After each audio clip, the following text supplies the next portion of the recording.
Alright guys, for the 2-ingredient dough, you will need some Greek yogurt, non-fat plain Greek yogurt. You can use Vieg or just plain Greek yogurt from the Great Value brand. You will need some flour, preferably self-rising flour, but if you don't have self-rising flour, then you can use this baking powder. This is really good to rise your dough, so if you have this, then you will be totally okay.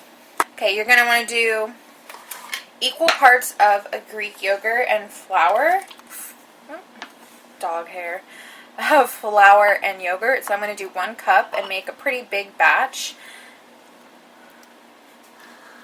Okay, and then next I'm going to add my cup of flour.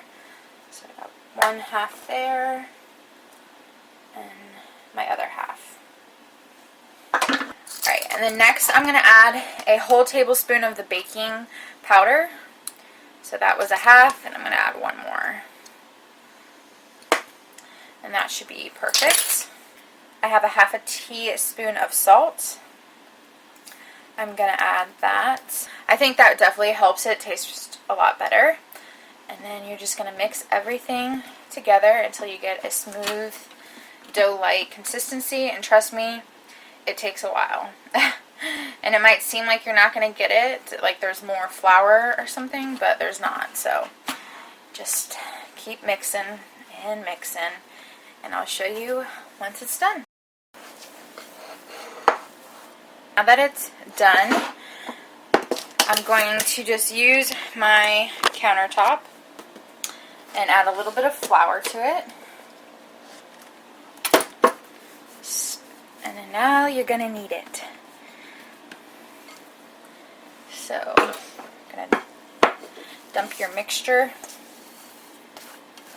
And you just fold and keep folding. Keep folding, keep folding. Just keep doing that until you get a pretty good texture. It does get all over your hands. There's like no way to not make that happen, I feel like. But it doesn't bother me because it's way healthier and fresh and not processed as much as most bread is out there. Okay, here's your little dough ball. Now I let mine just kind of rest for like 10 minutes. That's all it needs. It doesn't really need that much more, but I do like to let it rest, and I will show you what it looks like. It rises a little bit once it's rested. While the dough is resting, I'm going to add my lean ground beef. This is 93.7 lean ground beef. I'm going to go ahead and pop into a pan, and I'm going to cook this. Once it's pretty much brown, then I will be adding of the sugar-free barbecue sauce. I'm going to go ahead and add all my onions.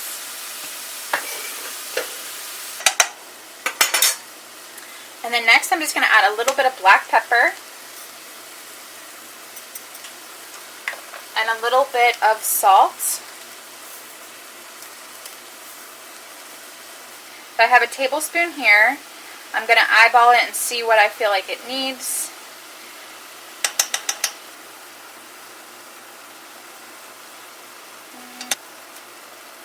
This is 5. And this is sugar-free, so it's a lot less points. And you want this to taste really good, so we're going to do,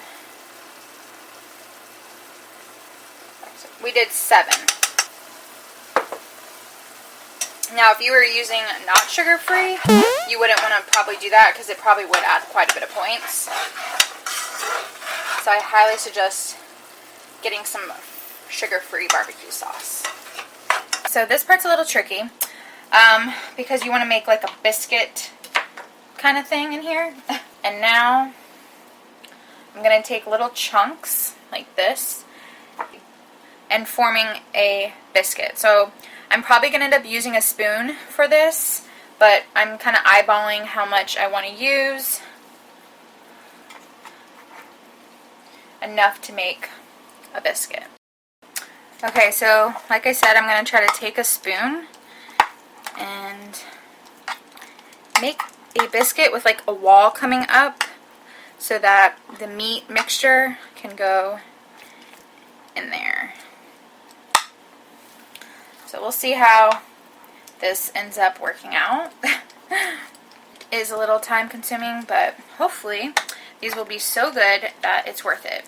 Now this is a recipe Joey's grandma gave me, and before Weight Watchers we used to make this a lot with real cheese and, you know, really fattening beef. So and real biscuits, butter biscuits, and I think I even used to spray like real butter on it or like melt real butter on it as well.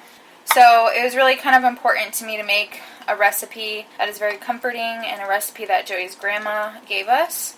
I thought, why not make our Bbq cups? Okay, I think I'm only going to make 9 because I think some of these need more dough so that I can make like a wall. So scratch that. We're not making 10.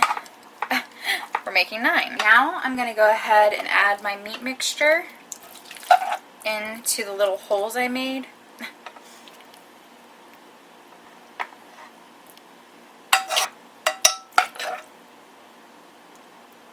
And I might have the meat mixture, I might have some leftovers, so I'll make sure to put that in with the points that you're not using all of this. You'll definitely have leftovers. They're all filled, and now we're going to do the cheese. I'm going to be using fat-free mild cheddar, what's left in there, and then I really want it to taste really good, so I'm going to also be using reduced fat because I feel like this is going to give it a little bit better of a flavor.